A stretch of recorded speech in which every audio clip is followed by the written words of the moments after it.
Oke, selamat datang. Di video kali ini saya akan menjelaskan lanjutan untuk materi material teknik. Kemarin kita sudah membahas besi dan paduannya, lalu kita juga sudah membahas tembaga dan aluminium. Nah, di pertemuan kali ini saya akan menjelaskan ada 3 material lagi. Nanti material-material ini masih termasuk material metal, dan material-material ini juga memiliki spesifikasi sama seperti eh, yang ada di aluminium, besi maupun tembaga. Nah, selanjutnya saya akan membahas tentang nikel. Jadi kalau untuk nikel itu mempunyai sifat yang keras, bentuk strukturnya kristal FCC sama kayak tembaga sama kayak aluminium, juga bersifat magnetis. Tetapi untuk nikel ini sendiri itu sifat magnetisnya tidak terlalu kuat. Jadi nikel ini memiliki sifat magnetis tapi sifat magnetisnya tidak sekuat ferro. Nah, nikel cocok dibuat paduan binary dan ternary untuk memperbaiki sifat tahan korosi dan tahan panas. Jadi, nikel itu kelebihannya adalah memiliki sifat tahan korosi dan tahan panas. Makanya, kalau kalian perhatikan di pertemuan sebelumnya, untuk besi ini sendiri, itu biasanya juga dicampur dengan nikel dan dicampur dengan krom ya. Jadi, nikel ini memang media memiliki sifat tahan korosi yang bagus, masih magnetis, dan juga memiliki sifat tahanan panas yang bagus.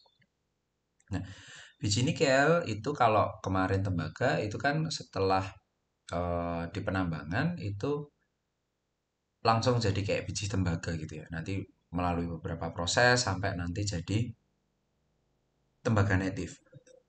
Tetapi biji nikel ini sendiri itu berbeda. Biji nikel ini sendiri itu dibagi menjadi dua berdasarkan kandungannya. Jadi berdasarkan kandungan yang ada di dalam bijinya. Biji nikel itu kalau didapat dari alam itu jumlahnya tidak banyak. Jadi kalau misal kita lihat biji sulfida sama biji silikat, ini kandungan paling banyak adalah Fe, ya. Yang bawah juga Fe. Oh, ini ada SiO2, ini paling banyak. Jadi memang kandungan nikelnya di dalam itu ada hanya sekitar 0,5 sampai 5,6% didapat dari biji nikel. Makanya di pertemuan sebelumnya saya bilang juga bahwa pada saat kamu menambang salah satu biji, misalnya biji Fe, biji aluminium, biji tembaga, itu kamu juga mendapatkan material-material yang lain. Nah, material-material yang lain ini kadang juga dipisah, lalu nanti setelah dipisah dipadukan lagi. Jadi, karena kan kalau untuk dari alam, itu strukturnya isinya seperti ini. Jadi ada Ni, Fe, SiO2, Al2O3, ada CO, cuprum, ada S, ada sulfur, ada CaO, ada MgO. Go itu magnesium. Jadi kan semua material ini itu didapat dari biji sulfida. Nah, nikelnya cuma 5,6%. Apakah nikel di dunia ini jumlahnya banyak? Ya, kalau dilihat dari persentase setiap gramnya, ini kan setiap gramnya atau setiap 1 kitonnya, itu kan sebenarnya dia nggak banyak ya. Misalnya 1 ton atau sekilo aja atau 100 gram gitu. Setiap 100 gram Fe-nya itu ada sekitar angka 52%. Ni-nya cuma 52% itu berarti 52 gram, Ni-nya cuma 5,6 gram. Itu sangat sedikit. Tetapi itu tercampur, jadi nanti harus dipisah. Magnesiumnya ada 2,5%, terus 2 sampai 2,5% ya ini ya tipe. Terus Ca-nya ada 7%, S-nya ada sulfurnya ada 28. Kan sulfida ya, jadi banyak sulfurnya itu ada 28%, Cu ada 1,8%, Al2O3-nya ada 6%, SiO2-nya ada 22%. Jadi sebenarnya yang paling banyak itu adalah Fe sama Si. Sama sulfur, pasti namanya juga sulfida. Terus untuk silikat, ini ada Si, yang paling banyak Si. Jadi untuk silikat ada Fe-nya juga nih, lihat. Ada Mg-nya juga. Nah malah nikelnya jumlahnya sedikit, 1,6% aja. Lalu semua proses untuk pengolahan itu biasanya jadi dua ya, pirometalurgi sama hidrometalurgi. Untuk piro, saya ulang lagi, untuk piro itu adalah proses menggunakan api, untuk hidro itu proses menggunakan air, gampangannya gitu. Berarti kalau hidro itu nanti secara kimiawi dipisahkan, kalau untuk piro itu secara fisik, jadi dibakar dan lain sebagainya itu untuk api. Nah, untuk proses pirometalurgi itu reduksi yang terjadi pada proses ini hanya sebagian dari besi saja yang dapat diikat menjadi terak. Jadi teraknya itu nanti isinya besi atau Fe. Dan sebagian besar masih dalam bentuk ferronikel alloy. Udah kecampur. Dalam hal ini, untuk memisahkan besi dari nikel, pada reaksi peleburan tersebut ditambahkan beberapa bahan yang mengandung belerang. Ada tambah gypsum atau pyrite. Jadi nanti untuk pemisahnya biasanya nanti ditambah. Nah, ini kan karena perbedaan daya ikat besi dan nikel terhadap oksigen dan belerang, sehingga proses ini didapatkan mate atau paduan Ni3, S2, dan FeS, dan sebagian besar besi dapat diterapkan. Jadi ada FeS, ada NiO. Setelah dipisah, itu jadi FeO, tambah Ni3 kena sulfur, terus ada setengah sulfur. Terus di sini juga ada FeO, SiO, habis itu kan ini keluar kan. Nah, terus ini SiO, terus nanti dapat alloynya ternyata. Mate yang dihasilkan masih mengandung lebih dari 60% Fe. Itu perlu digarisbawahi. Jadi memang ada 60% Fe, lalu terak ini biasanya dilakukan pereburan ulang atau resmelting. Jadi dilebur ulang dan lain sebagainya. Nah kan dari yang saya sebutkan tadi ini rata-rata kan juga dibakar ya, dilebur dibakar. Terus ini dibakar juga nih menjadi terak itu kan juga dibakar. Terus nanti ditambahi belerang, terus nanti dibakar. Nah, jadi pertamanya kalau di tembaga itu kan kayak langsung kepisah gitu ya. Jadi ada proses A, terus nanti kepisah jadi apa dan apa. Proses B, kepisah apa dan apa. Kalau di sini itu ada bahan tambahannya. Ada bahan tambahan. Jadi pertama biji, terus nanti proses pendahuluan ada rushing, drying, sama sintering. Rushing, drying pengeringan, sintering nanti dipanasi di beberapa titik. Terus nanti pada saat proses peleburan itu dikasih bahan tambahan. Bahan tambahannya kayak tadi gypsum sama pyrite. Nah, pada saat peleburan nanti keluar jadi dua, mate sama terak. Nah, teraknya ini sebenarnya tulisannya dibuang ya. Kalau untuk nikel memang tulisannya dibuang, tapi untuk nanti jadinya ada Fe-nya. Nah, nanti ini bisa diolah lagi untuk menjadi besi. Si mate ini yang udah ada nikelnya bukan murni ya, jadi udah ada nikelnya persentasenya memang di situ dia besar, itu terus di konvertor. Habis itu nanti kasih di konvertor itu nanti ada mate besar. Ini untuk api ya. Jadi ini semuanya api. Proses yang di sini adalah semuanya menggunakan api. Terus nanti keluarnya adalah mate besemer sama ada terak. Nah, kalau ada terak, ini ternyata ada panah balik ke atas. Pada saat ada terak, bisa jadi si nikel ini masih ikut di sini. Makanya teraknya ini dimasukin ke peleburan lagi, diulang lagi, dimasukin peleburan lagi, diulang lagi. Sampai si mate besemer ini mendapatkan gram atau kilogram atau ton yang paling efektif. Jadi misalnya 5% ya berarti dari 1 ton berarti berapa? Sekitar 5 kilo. Ya sudah. Oh, enggak. 50 kilo. Saya dari 100 kilo berarti kan 5 kilo kan gitu. Berarti kalau 1 ton berarti 50 kilo. Sampai dia mendekati dapat 50 kilo kayak gitu. Jadi sudah 50 kilo baru dilakukan penggilingan. Ini udah tidak ada apinya biasanya. Penggilingan itu tidak ada apinya. Kan biasanya cuma di crush atau di grinding. Di crush lalu di grinding kayak gitu. Jadi di crush itu dihancurkan, di grinding itu dikikis gitu ya. Setelah itu dikasih api lagi, dipanggang lagi. Dipanggang itu berarti dikasih api ditiup dari beberapa titik atau dari bawah saja. Setelah dipanggang, nanti keluar oksida nikel. Ada oksidanya berarti NiO, ya ada oksidanya. NiO2 berarti ada oksidanya, Da kan. Lalu setelah dipanggang, ada keluar gas sama debu. Debu nih, nah ini kalau kamu lihat di sini, kita lihat debunya dulu.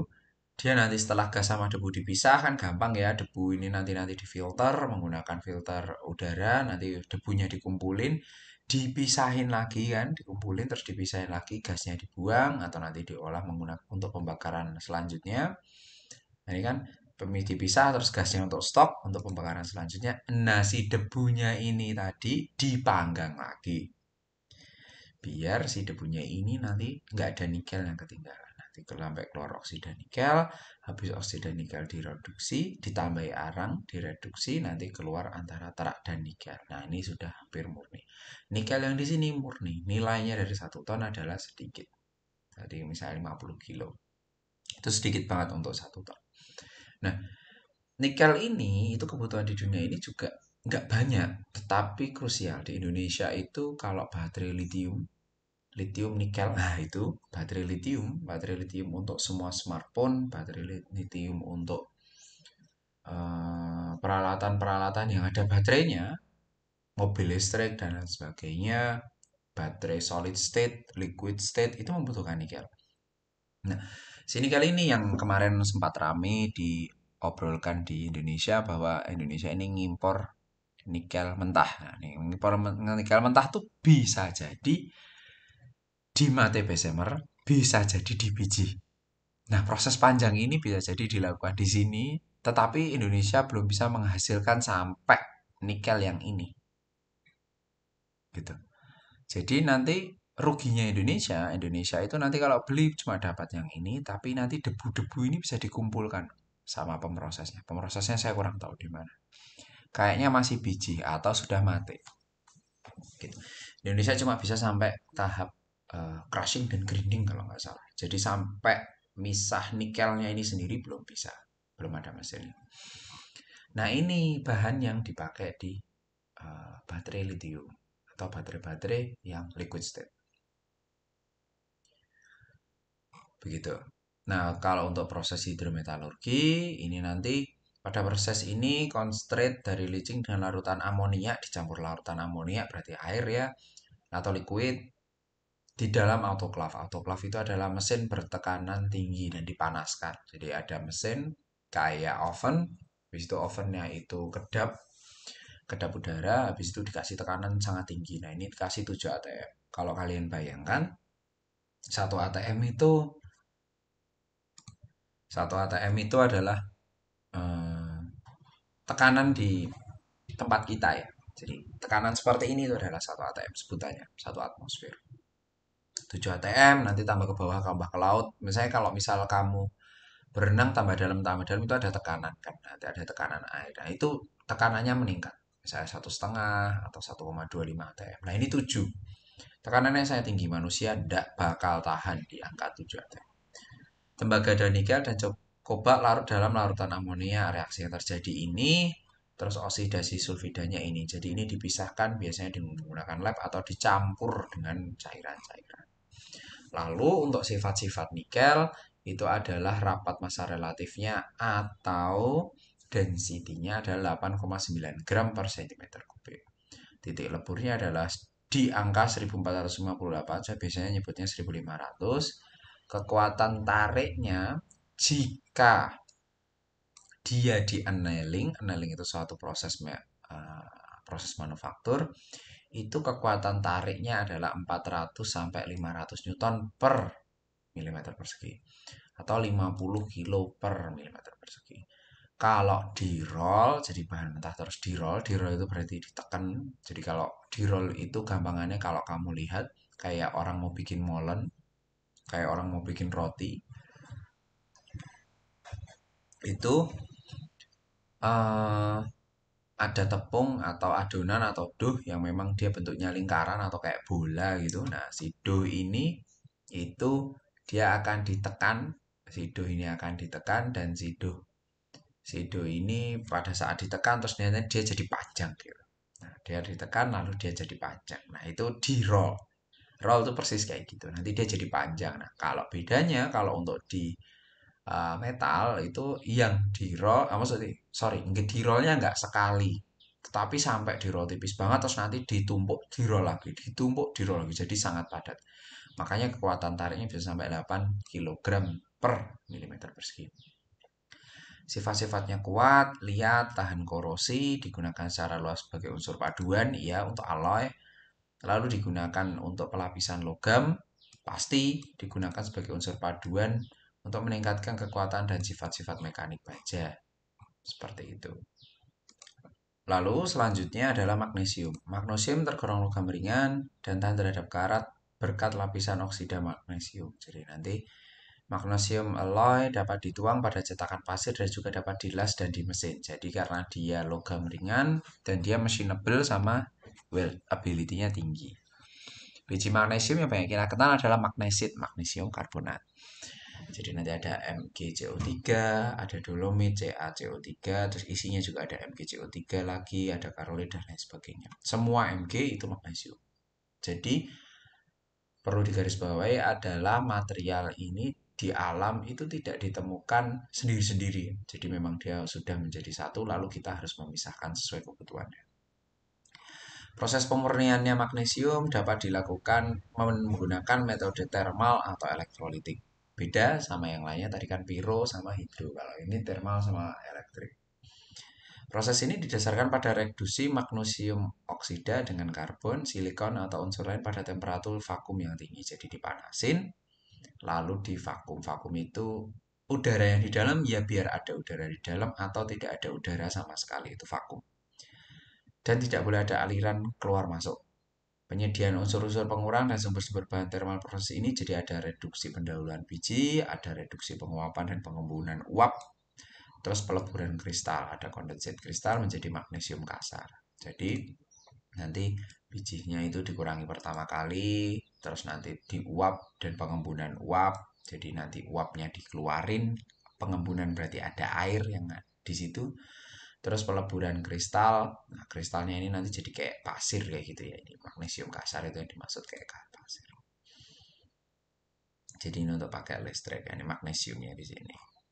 Nah, terus elektrolisis proses ini terdiri dari beberapa tingkat yang prinsipnya adalah pengerjaan pendahuluan dari garam magnesium, elektrolisa dalam kondisi lebur. Masing-masing proses ini dibedakan menurut biji yang digunakan. Jadi bisa juga karnalit, pakai magnesium, pakai klorid, dan lain sebagainya. Dan cara pengerjaan pendahuluannya ada magnesit chlorination, dehydration, magnesium klorid, dan sebagainya. Elektrolit, larutan garam, magnesium, dan lain sebagainya. Untuk sifat magnesium, ini ringan ya, kata di 8 atau 9, di sini adalah 1,74 gram per cm kubik.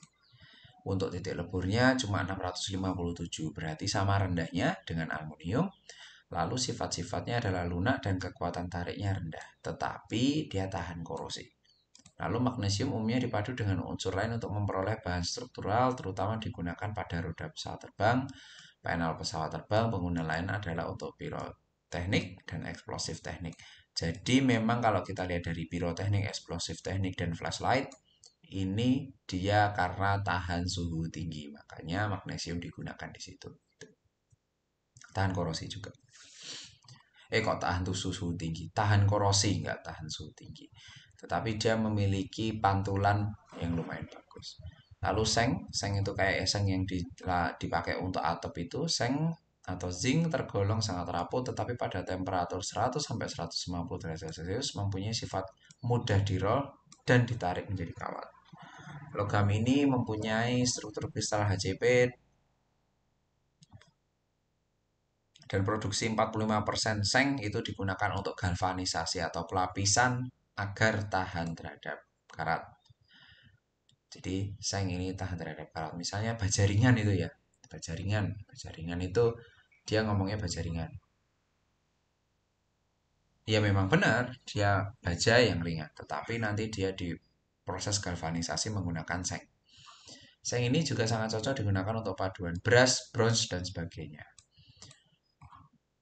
Seng itu juga nanti kecampur di Sn, SiO, dan H2O, terus ada misalnya ada zinc, Zn ini ya, CO3, dan sebagainya. Proses pemurnian ada dua, pirometalurgi sama hidrometalurgi, tapi hidrometalurginya adalah metode elektrolisis, dipanggang juga, untuk memisahkan seng dari belerang, ini kan dipanggang. Jadi kan ZNS ini ada sulfurnya, terus harus ditambahi O2 jadi dipanggang, habis nanti 2ZNO, terus nanti jadinya 2SO4, jadi saling mengikat.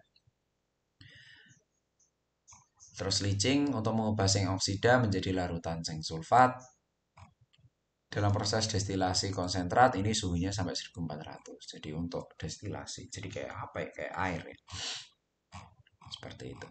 Nah, kayak gini prosesnya adalah diagram pemurnian seng. Ini pertama konsentrat seng dipanggang, dia akan jadi dua. Pertama yang nanti langsung bisa diproses adalah konsentrat, terus dibagi dua lagi adalah gas dan debu. Gas dan debu akan diproses lagi atau dipanggang lagi nanti, difilter atau dipisah. Itu nanti jadi gas sama debu. Untuk gas ini untuk produksi H2SO4 dari zinc ya. Terus untuk debu akan dilakukan pemanggangan lagi sampai dia keluar konsentrat yang optimal. Terus konsentrat itu nanti diprosesnya langsung jadi dua, diproses leaching sama proses destilasi. Di proses leaching dia akan eh, dipanasi menggunakan api, lalu dia akan menjadi residu nanti dibuang, terus nanti keluar larutan sulfat. Larutan sulfat ini dielektrolisis, nanti keluarnya seng dan elektrolis. Terus kalau diproses destilasi, dia langsung akan menghasilkan tiga, terak, debu, dan seng. Nanti si debu diproses lagi, dipanggang, ikut ke bawah lagi. Terak juga iya. Sampai nanti dia menghasilkan terak yang memang bukan seng. Seperti itu. Sifat-sifat seng itu lumayan berat, 7,1 gram per cm kubik. Seng itu titik leburnya adalah di suhu 420 derajat Celcius. Terus kalau kekuatan tarik, kalau pada saat dituang, dia rendah. 30 Newton per milimeter persegi, 3 kilo per milimeter persegi. Pada saat dipres atau ditekan sampai 140 Newton, jadi 14 kilo. Tapi lebih rendah daripada dua material yang tadi saya sebutkan. Untuk sifat-sifatnya, dia lunak, ulet dan kekuatan tariknya rendah. Terus yang kedua, tahan terhadap korosi. Ini biasanya yang dicari. Jenis penggunaannya digunakan untuk galvanis iron, nah itu yang baja ringan yang saya sebutkan tadi. Dan dasar dari paduan penuangan cetak dan sebagai unsur paduan pembuatan kuningan. Jadi kalau kuningan atau tembaga itu atau emas itu juga tidak bisa satu material utuh karena dia sifatnya sangat lunak. Jadi harus dicampur dengan beberapa material. Begitu. Untuk video kali ini saya cukupkan sekian. Terima kasih teman-teman. Sampai jumpa di materi selanjutnya.